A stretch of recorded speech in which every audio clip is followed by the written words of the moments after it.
This wide receiver is elite playmaking, elite speed. He's primed to be the next big thing, but is he a true wide receiver one in fantasy?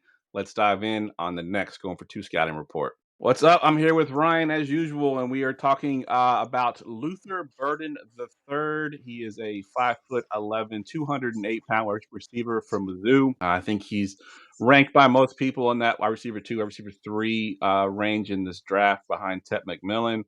Um, Ryan, what did you see when you watched him? I see a pure just slot animal. Like, I think he's the kind of guy who is going to force targets across the middle of the field. He has excellent start stop. His breaks are crazy. He catches really well with his hands away from his body, so he plays a lot bigger than he is due to that. I think he's versatile the way he gets. He's as a playmaker, and if you get the ball in his hands, he's able to make plays with it. He's the guy who forces you to give the ball, and I think he can be quarterback, safety valve, and best friend, and just kind of live as that mid-range target. Absolutely, I'm with you 100%. I have on my scouting sheet elite separation skills, which is one thing that we look to a lot in the some of the players that have come out recently. When you can separate from route running or speed, it tends to help you at the next level. Yards after the catch ability is off the charts. He's a guy that catches those bubble screens. He can take it to the house at any time.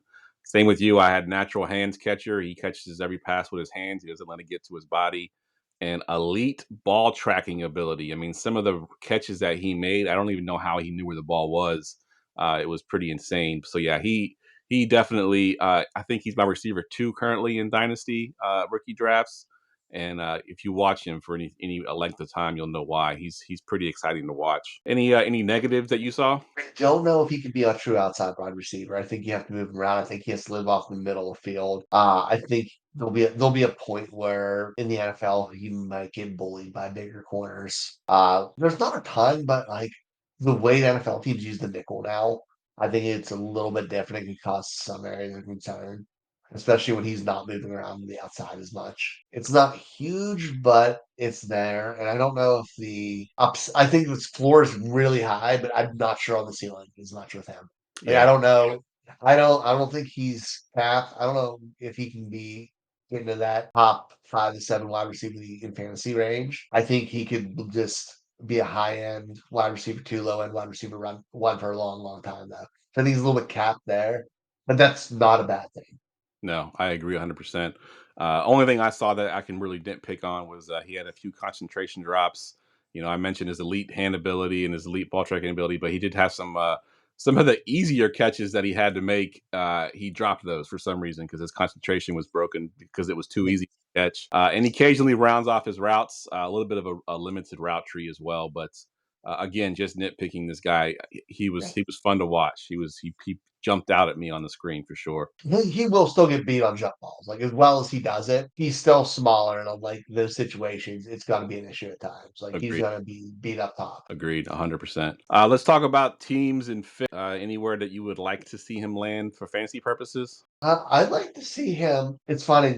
Cincinnati T. Higgins leaving make changes that or staying for a year changes that. 'Cause I know that'd be a good fit for him. I think Seattle would be a very good fit, kind of paired with DK Metcalf and that big playability. Honestly, we're going to be talking about player comps and stuff. A really easy fit, especially with Chris Godwin leaving free agency's Tampa. I was thinking the Play same. along Mike Evans. That's a huge hole when they had those two outside receivers. He could fill right, he could step right into that role and do really well in the middle of the field. Yeah, that was what I had looked at Tampa Bay in that what I think they're like the 19-20 range in the draft, probably where Burden could fall to.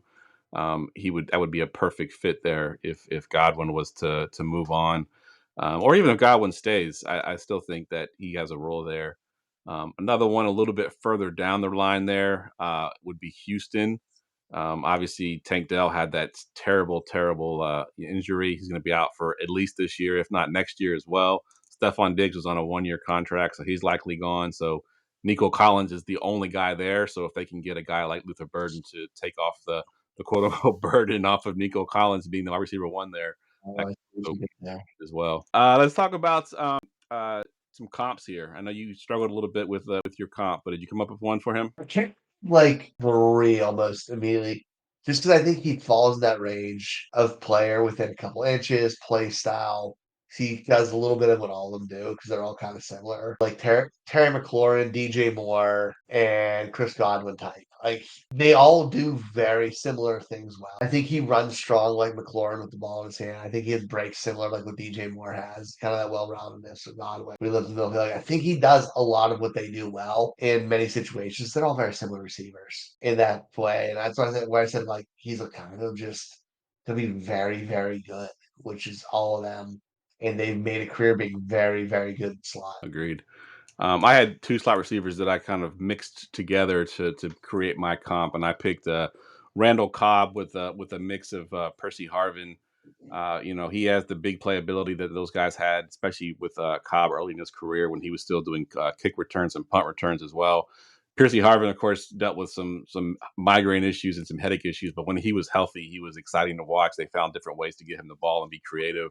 I think Randall Cobb was a little bit more stout, especially as he got later into his career than Burden is. He was a thick boy. He was very thick, but They both were. yeah, they They're both. both running back types. Yeah, because Harvin even lined up at running back a couple times for the Vikings there. So yeah, they're both a little stouter than Burden is.